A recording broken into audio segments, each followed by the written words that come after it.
Militarily Speaking, Episode 13, Jim Ravella, Vice President of Programs with the Gary Sinise Foundation. This episode, we talk with Jim Ravella, Vice President of Programs for the Gary Sinise Foundation.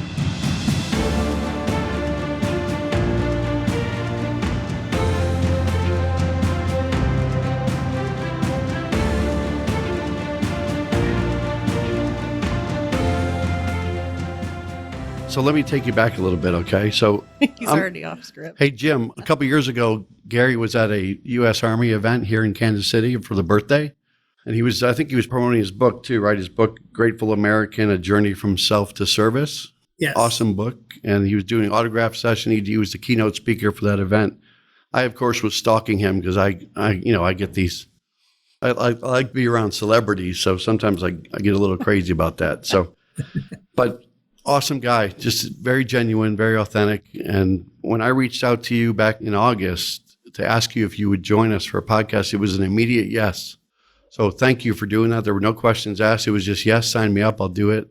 I want to be part of that. You probably knew nothing about Armed Forces Bank, nothing about our podcast, but your organization said yes and very professional in the follow-up, and I appreciate that. I requested it on my birthday, blew out a candle. Next thing you know, you said yes. So thank you for being part of this today. Oh, it's my honor. I promise. Yeah, we appreciate what you're doing and really sharing the story. We really do. Thank you. You got it.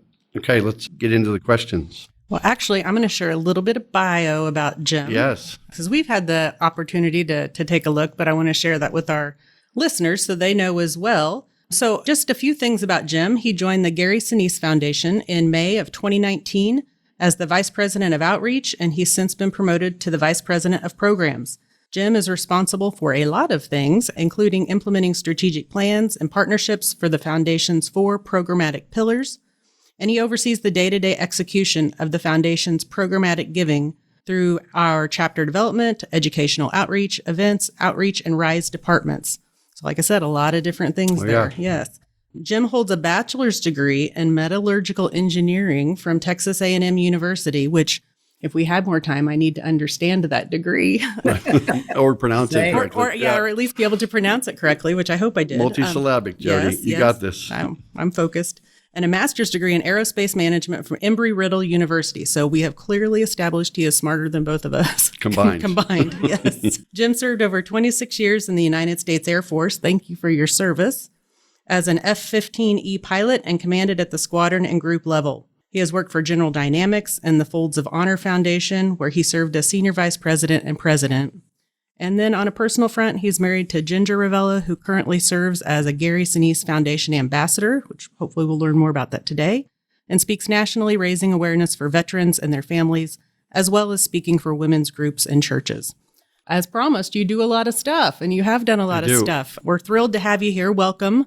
Hey, one more thing. Let me interrupt you. You're a Texas A&M. You're an Aggie fan. Is that right? Yes. You beat my Razorbacks recently. Is that right?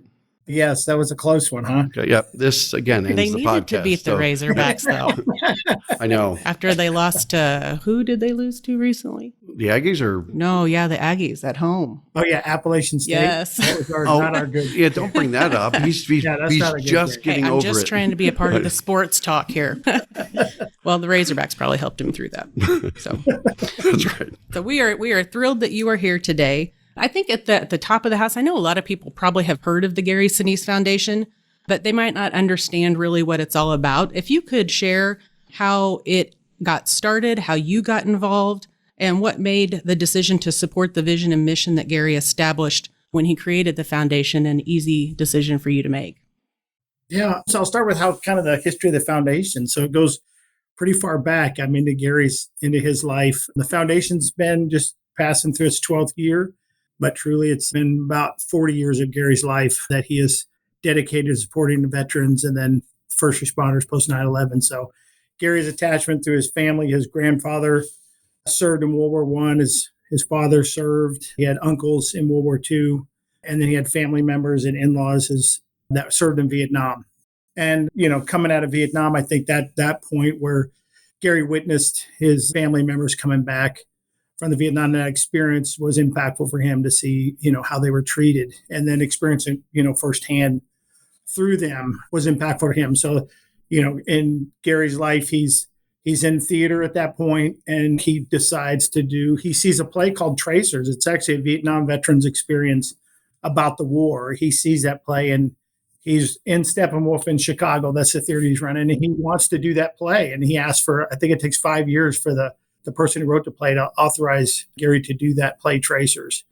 That was also impactful because then Gary does this play. He sees the response from the Vietnam veterans who watched it. And to this day, the foundation offers that play free for veterans on Tuesdays at Steppenwolf. So it's just, that was a start of seeing the impact of how through the arts you can help people recovering from war. So Gary does that. Then 9/11 happens. Gary gets obviously wants to do something. He does not want to have the same experience for our current veterans that we had through Vietnam. And he starts reaching out and just helping organizations. Now Gary's come out of the role of Forrest Gump when he's playing Lieutenant Dan. And he gets an award from the DAV shortly after that movie comes out. And he goes to the DAV to receive the award, and he realizes the impact of what that role, how he portrayed Lieutenant Dan and his recovery from his wounds. And he sees a unique opportunity then now to give back and to support our veterans.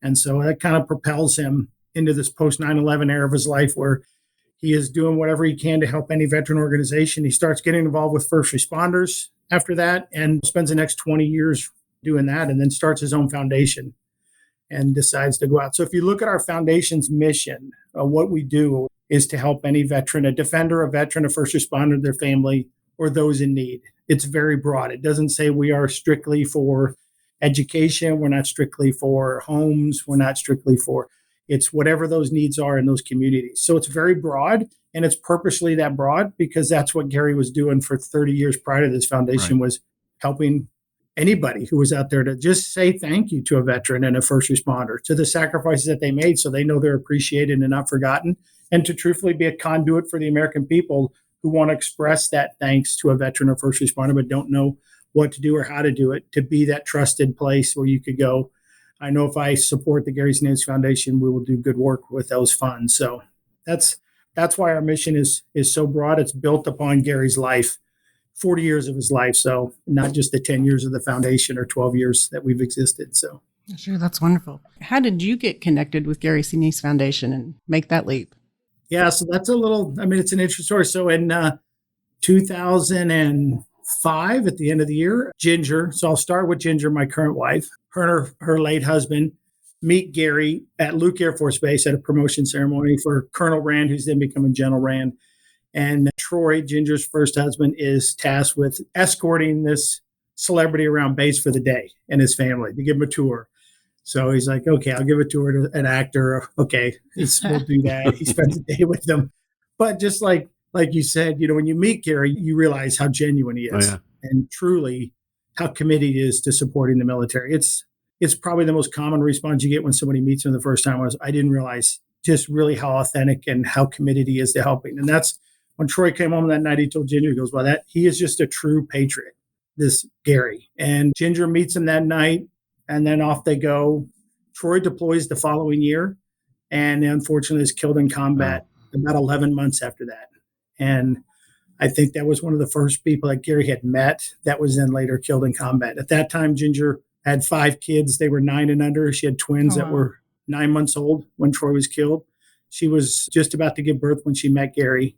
So just there was a connection between Ginger and Gary from that moment. Ginger goes back to Snowball Express, which was an organization that supported children of fallen. And Gary took the band there. This was during Gary's years of supporting nonprofits. And he played the band there every year for those kids. And Ginger was at that first one and went and met Gary, reconnected with him. And so they stayed in touch.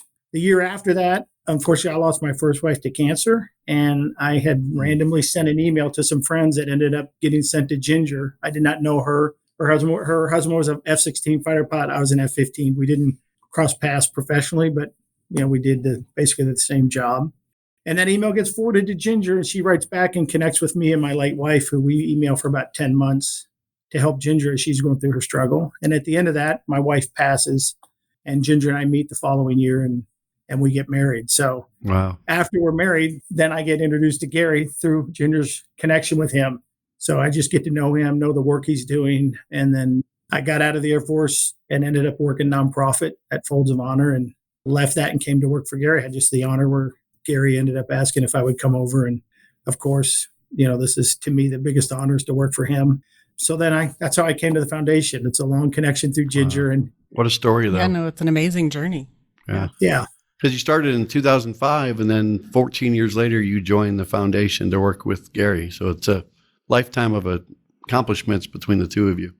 Yes. So that's why Ginger's an ambassador for Gary, and she speaks for him. And we do widow retreats through an organization that Ginger helps lead those retreats for our widows of fallen. So our service members and first responders. Widows of Heroes is the initiative, and they do those each year for us on behalf of the foundation. So Ginger does that as well as speaks for the foundation and represents Gary. So we definitely are all in as a family. And we have 7 kids together. I had 2 with my first wife. I adopted Ginger's 5 after we got married. Those 5 are recipients of Snowball Express and the work that Gary does. So we feel like we have a personal connection to the mission, and we have been recipients of Gary's passion and the love that he has for people that sacrifice for the nation. So that is an it's amazing unique. story. We're privileged to be here. Those widows of retreats, you said, are they at the same place every time? They do move them around the country. They're the one that they're doing for, I think, because the foundation's now moved to Franklin, Tennessee. So the one for us, the Widows of Heroes, will be done in Franklin, Tennessee each year. So it happens next in early November. And the Gary Sinise Foundation recently opened another chapter in Orlando a couple of years ago, right? Yes. So we stood up chapters. We have one in Orlando, one in San Diego. Those are volunteer run that just work within the community to define the needs, connect the foundation to the needs of the community. Obviously, a lot of our first responder needs are local. So it's nice to have volunteers within those cities that connect with the police and fire and the local veterans and direct them to our services, for need. They also connect the community who want to support the foundation. Okay.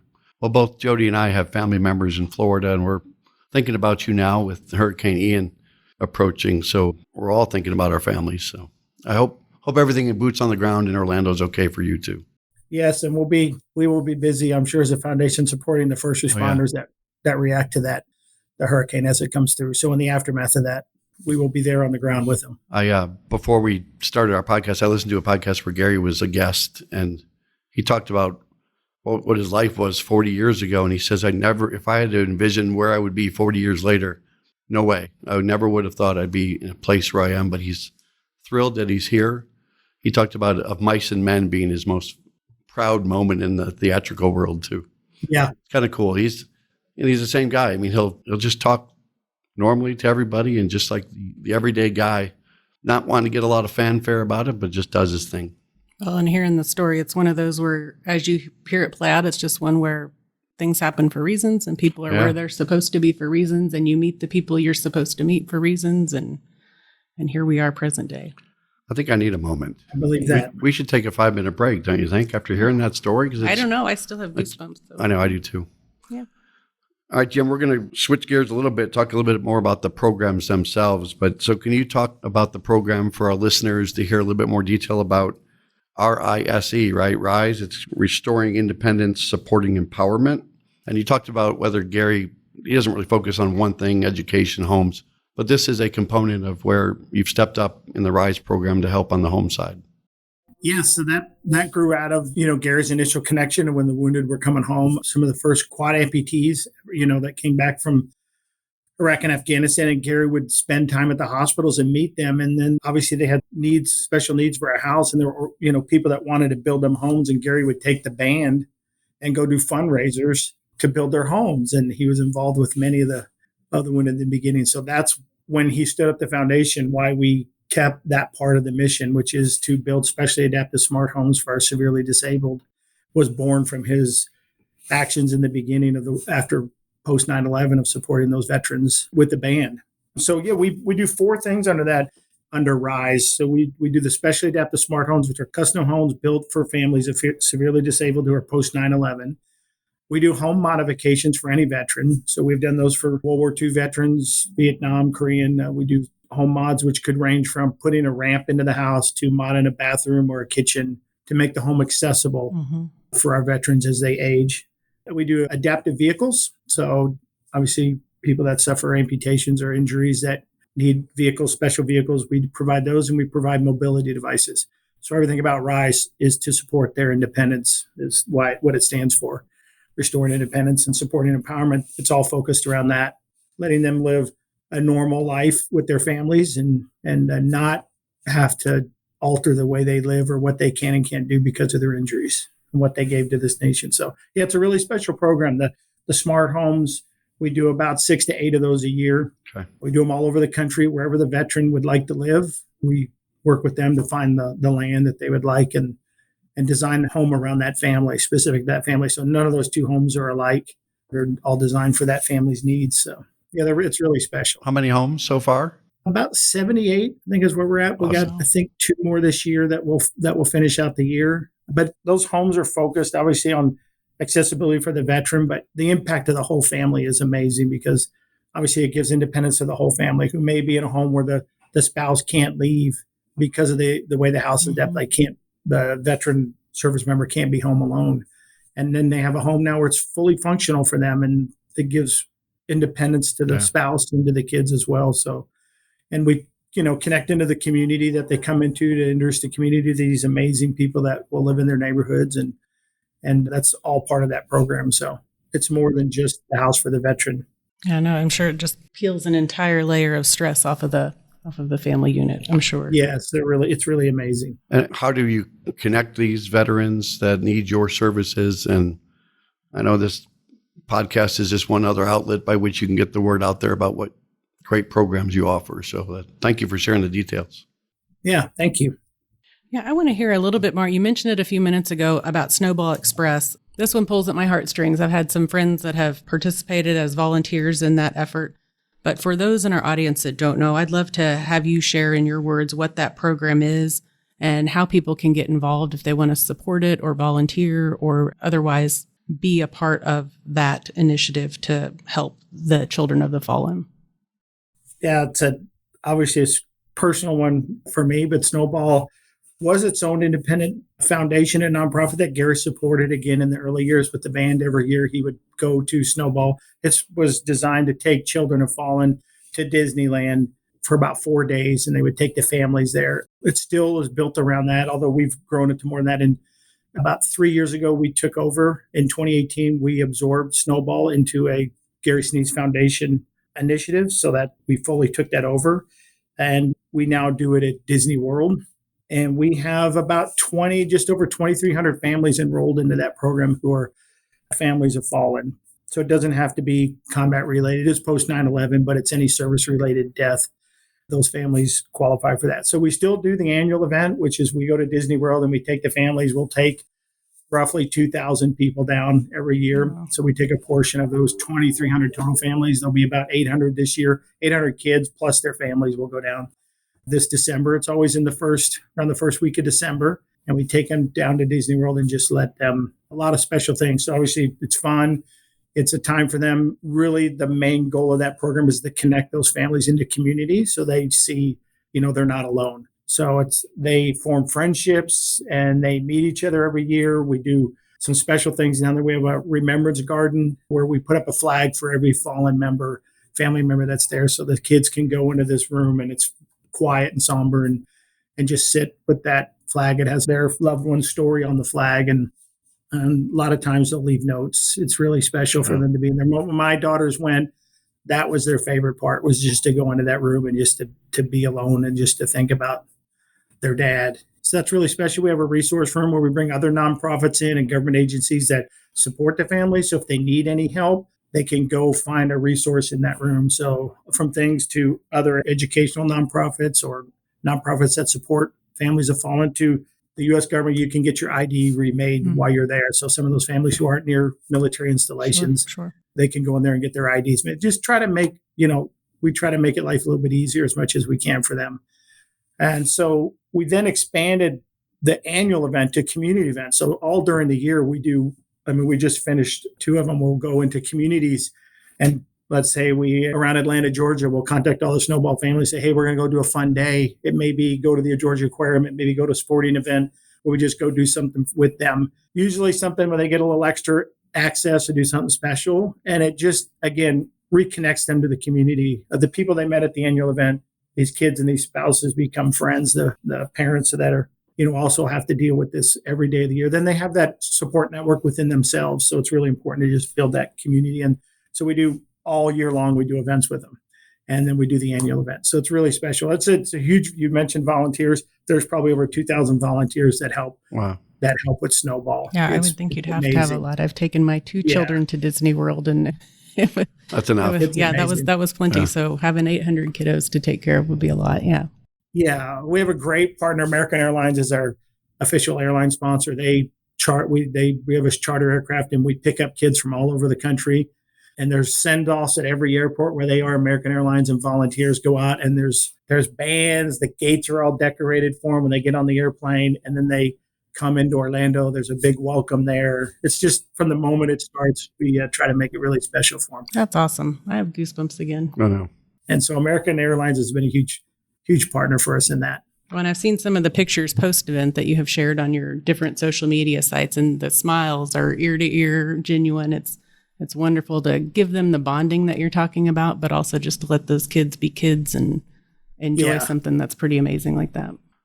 Yeah. With COVID, we had to do virtual for 2 years. So we did that virtually. We pulled off, we did everything pretty much that we would do in person. We did virtually, and that was fun, but we're excited this year to be back in person, and Gary and the band, and we'll be playing for the kids. So it's a great week for them and a great week for the foundation. And this is the ultimate sacrifice that those families make. And it's something they live with each and every day. And for us to do a little bit to just remind them that their sacrifice isn't forgotten is important to Gary, and it's important to the foundation. Yeah. He has a special place in his heart for those families. I guess I can only hope for that kind of fanfare from my family at an airport too, because it sounds like you really take good care of them. So thank you.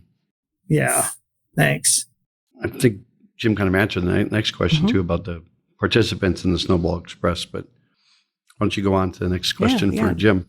So I wanted to also visit, you've got so many different things going on with the foundation that it's hard to figure out how we jam them all into this time, but we'd love to hear also about Soaring Valor and how you honor the service of World War II veterans through that program. Having read about it, I can't imagine that you just don't get overwhelmed with the appreciation from the veterans that are part of that. But could you share a little bit with our audience about Soaring Valor, of what that means and how you pull that off?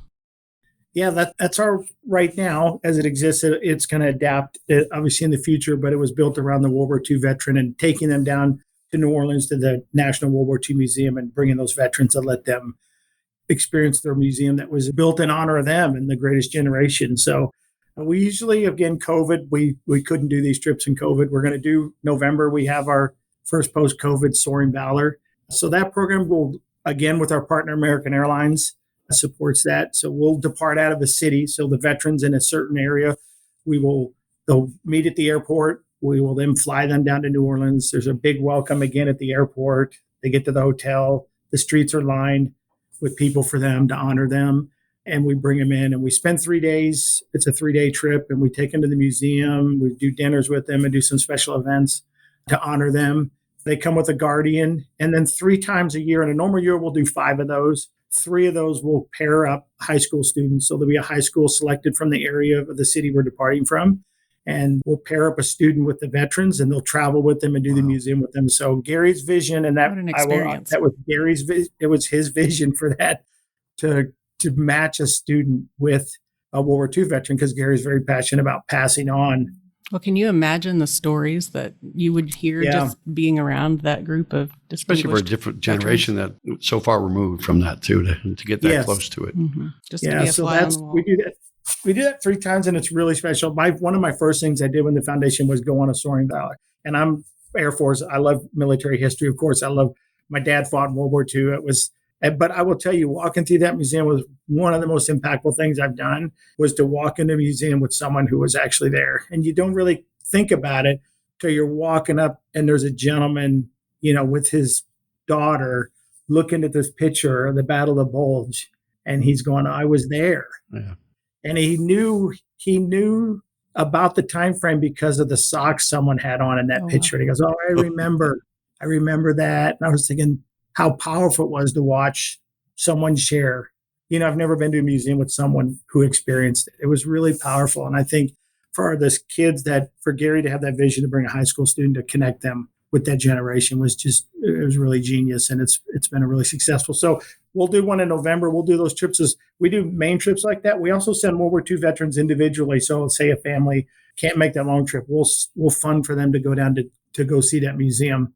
And then as that generation ages out and can't travel, then we're going to transition over to other museums around the country with other veterans and keep that connection of the civilian population and the kids to the next generation, to the sacrifice that was made. And that's a big part of Gary's mission. We have an educational outreach, when that's part of it, is to, one, let the veterans and first responders know about the foundation. What we're doing here today is letting the people who could apply for services, who need any of these programs or initiatives, that we're here for them. That is an educational outreach, but also we want to connect the American people to the veteran and the first responder that is making that sacrifice for our freedoms every day, both home and abroad, and to make that connection with them. And so, the education outreach through schools and the veterans is an important part of that. Yeah. I want to be walking through that museum, like you said, with somebody that has literally been in the places that you're seeing. That's a generation that doesn't often talk about that.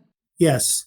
With granddads that served as well. And so to put them in an environment where it kind of pulls those stories out of them would probably be pretty special, I would imagine. Yeah, exactly. Jim, you've talked about some of the uniqueness of the programs that you offer too, and each one of them has its own character and personality and its own attributes, its own vision. And so this is a little bit more of a broad-based question too, just about around community and education. You referenced that a little bit in an earlier dialogue, but there's so much like serving heroes, art and entertainment outreach. So talk a little bit about those programs specifically. Yeah, Serving Heroes is a meals program. We serve meals. We serve meals about 70 a month all around the globe. So we do a lot at all military installations, USO stations, but we're just out there just providing a meal to our veterans and the active duty that are serving, just to say thank you. I mean, it is a small thing, but it's just a reminder that you're not forgotten.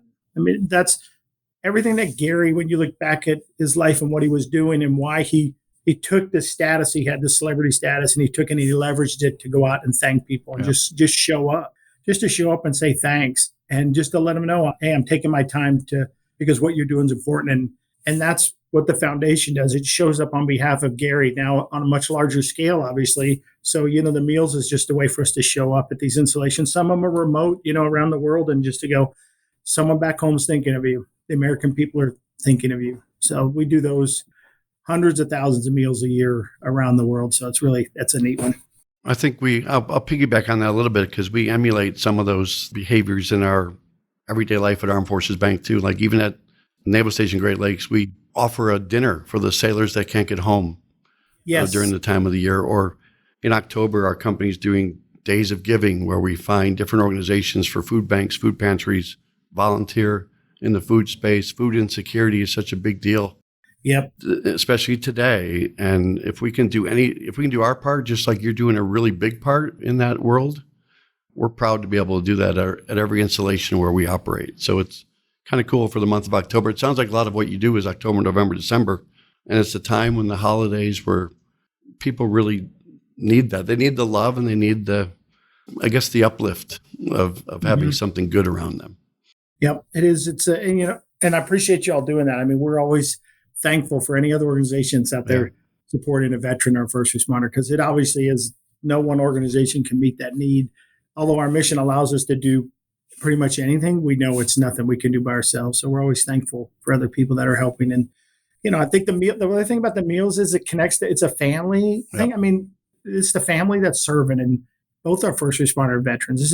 This is not a single person making the sacrifice. There's kids and their spouses that are making the sacrifice along with that member. So, the meals is a way to just honor that and recognize them. So it is, I do like that a part about it. Yeah, that's why we appreciate Jodi every day too, because she's a military spouse. She's walked in the footsteps. She's walked in their boots, as she always says. And she knows what it's like, because the family does, the sacrifices the family makes that doesn't get as much attention. We typically focus on those that are protecting the country, but the families are the core of it too. Yes, absolutely. None of us could do it without the support of our spouses. I always said, when the service member raises their right hand and swore to defend the Constitution, and they get recognized for that. But the family, Yep. in a way, has done the same. I mean, they serve equally, if not more. Sometimes my wife, she didn't have a career because I moved all the time. I mean, it was just the reality of it.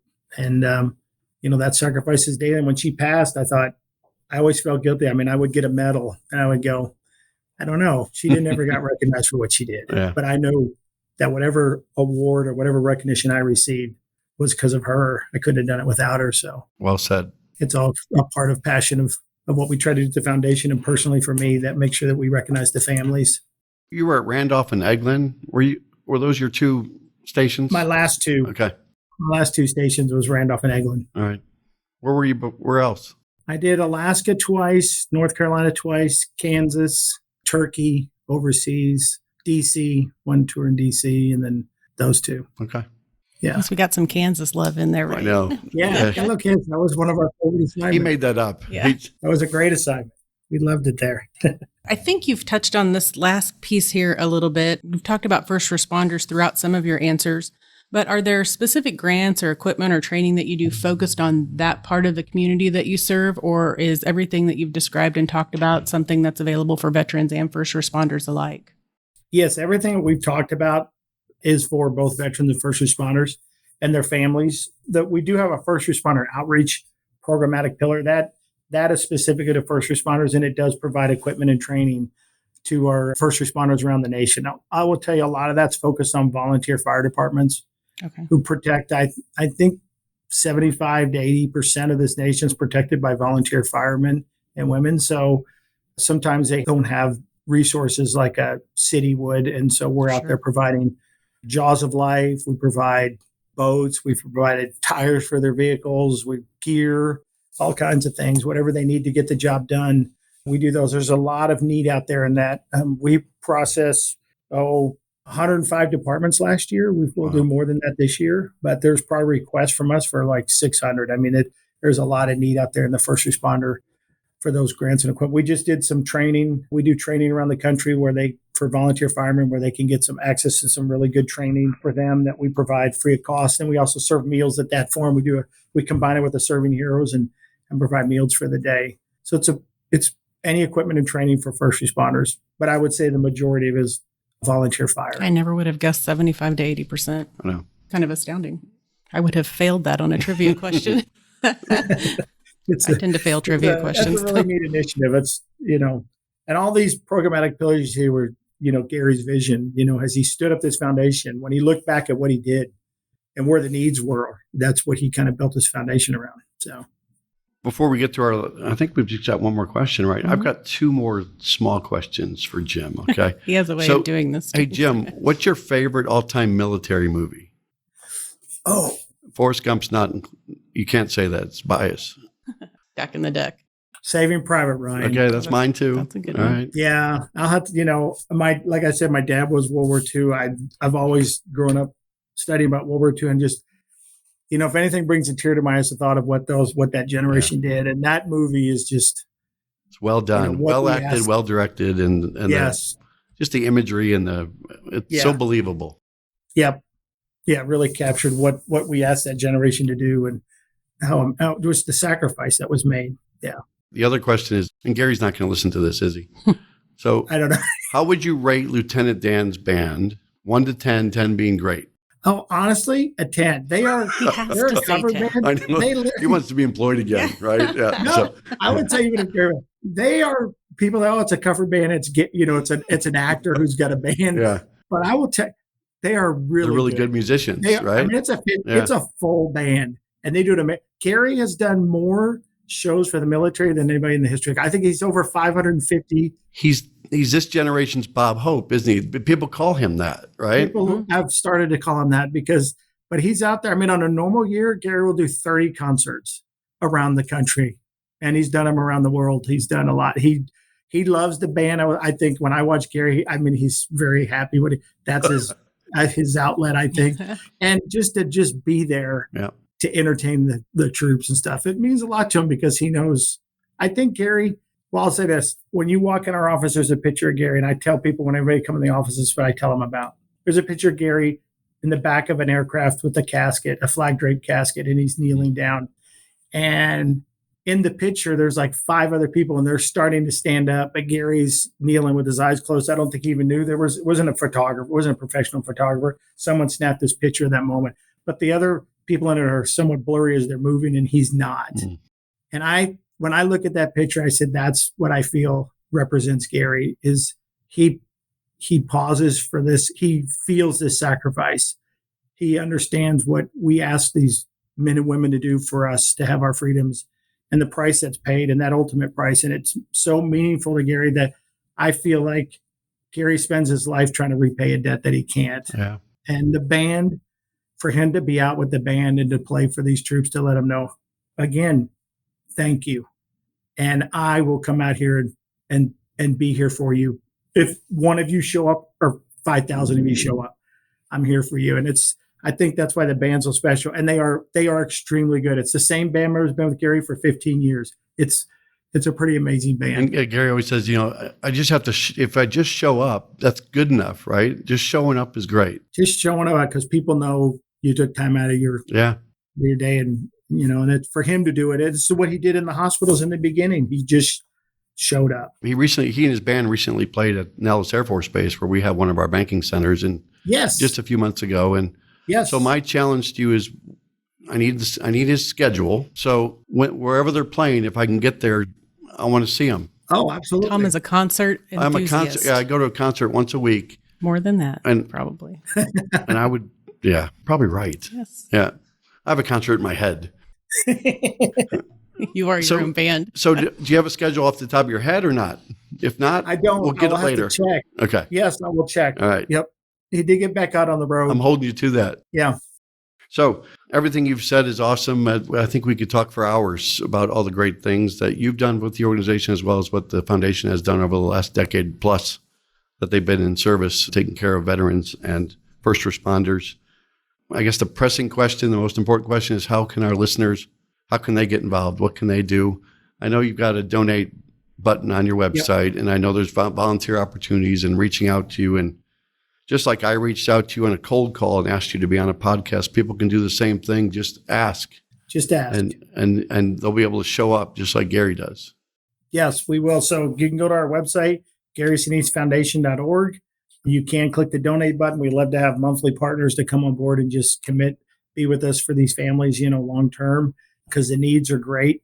We're very efficient with what we do with the donor dollars. We're very cognizant of that, of the sacrifice that's made even for us to go out and do these things. But yeah, we'd love to have supporters who want to volunteer, like for Snowball, like you were talking about. You go to the website, go under our programs and look under Snowball Express. And at the bottom, there'll be a place to volunteer if you'd like to be a part of that. The great stat about your organization is 87 cents out of every dollar goes to the funds and programs. A lot of nonprofits, I'm going to speak in generalities, a lot of administrative costs, a lot of other things, but to give that much back to those programs is a testament to Gary's heart. Yes, it is. And it's, he put his name on the foundation. He didn't name it some random, called it the Gary Sinise Foundation. He bears the responsibility for how it performs, and it means a lot to him. And this, as a staff, we do our best always to get the maximum impact of a donor dollar out to a family in need. And there's countless amazing stories. Our social media team does a great job sharing those. If you ever want to know, follow us on social media, on Instagram and Facebook, and you can see the stories of the people we're helping every day. All these programs that are being developed, there's probably going to be more programs being developed, but we won't get into those. And maybe our next visit can be all the great things you're doing, because you've found other ways of doing stuff. We do. We try to adapt because, like I said, Gary's mission is very broad. So we try to adapt to the needs out there. So we try to stay in touch with these communities that are recipients to see what it is they need and do the best we can to help as many people as we can. So obviously we shifted a lot into mental health. We didn't talk about that, but we do a lot for PTS, TBI, and substance abuse for the veterans, because that's a big driver in those communities. And we really want to make an impact there. So we have a huge outreach into that. Well, that's a great way to end the conversation too, because there's just more to come, as they say. Yes, more to come. I think he just got invited back. He did. Only if I can see Lieutenant Dan Band. Somewhere between here and there. Okay. Yes. All right. Be careful what you ask for, Jim. Make that happen. I want backstage pass. Yeah. He may be Yes. he may be body surfing in the front row. It's hard to say. It's hard to say. I've never missed a mosh pit in my life. All right, I go. know there's so many things to say right now, but I won't. It's time for the military minute. It is, but first I'm going to say thank you to Jim. I appreciate you being here to share the heart of the Gary Sinise Foundation. It is clear that he's done a great job sort of setting the vision and these pillars in place, but I think it's people like you and Ginger, your wife, that have put the feeling into that across the country. So thank you for being here. We would love certainly to have you back. But as Tom mentioned, if you can stick around a couple more minutes, we have this endearing little game that we play called the Military Minute. Last week, for those that are playing along at home, our Military Minute trivia, and you might know this, but so you can't answer, which insect assisted in the aerodynamics of the F-117 fighter jet? Do you know that Let's answer? let Jim I had to put him on the spot. take a minute. I don't know that one. I would have to think. I stumped the metallurgist. Did you just say that word again? I did. Metallurgy? I'm going to use it one more time today. Metallurgy. I think I'm allergic to metallurgy. Yes. Yeah. I don't know the insect. Well, let me think about what it looks like. Just hit Google. No cheating, no cheating. I won't Google. I won't cheat. I don't know. Okay, it's the bumblebee. The bumblebee. Who knew? He's disappointed in the answer. I know. You can tell. It's not a very I was majestic thinking insect. bumblebee, but I thought that didn't look like a bumblebee. Well, hopefully somebody in our listening audience got that right and posted that last week. But to fast forward to this week's Military Minute, very appropriate here, I think we're going to go with some pop culture sort of, but related to Gary Sinise from Forrest Gump. So nobody answer. But the question is, what was the first lesson Lieutenant Dan told Forrest and Bubba regarding GI gear that can be the difference between a live grunt and a dead grunt? And literally, I kid you not, as I'm sitting here, the answer just popped into my did? head. Wait, Yes, what? I'll tell you afterwards. All right. The answer, though, when you see our podcast hit Facebook or Instagram, we need you to post your answer and you'll have a chance to win $50 for you and a $50 donation to a charity of your choice. You know what I love about that is that charity. That I knew the answer? No, the charity of your choice, because I think from some of our podcast winners from the Military Minute have donated to the Gary Sinise Foundation. So It'd be a great place to do that. I know it's great. Isn't it great? I mean, we've had probably 10 or That 11 is winners, great. and a couple of them, 3 or 4 of them have picked Gary Sinise Foundation. So whatever's happening out there, keep doing it. Thank you. That was a full circle moment, Tom. Yes.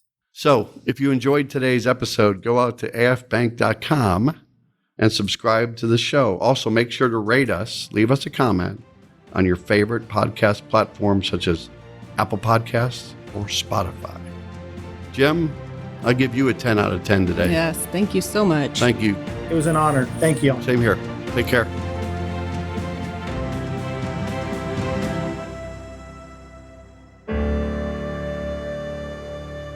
Copyright 2022 Armed Forces Bank, member FDIC, equal housing lender. All non-Armed Forces Bank owned apps, websites, company names, and product names are trademarks or registered trademarks of their respective owners. Their mention does not imply any affiliation with or endorsement by Armed Forces Bank of them or their products and services. They are merely used as examples of the many available apps, companies, and websites that offer similar services. Before using any app or website, you should carefully review the terms of use, data collection, and privacy policy. Apps may have an initial cost or in-application purchase features. This information is general in nature and is not intended to be legal, tax, or financial advice. Although Armed Forces Bank believes this information to be accurate, it cannot ensure that it could change. Statements or opinions of individuals referenced herein are their own, not Armed Forces Bank. Consult an appropriate professional concerning your specific situation and respective governing bodies for applicable laws, such as IRS.gov for current tax law. Armed Forces Bank, the Armed Forces Bank logo, and the Militarily Speaking logo are registered trademarks of Armed Forces Bank.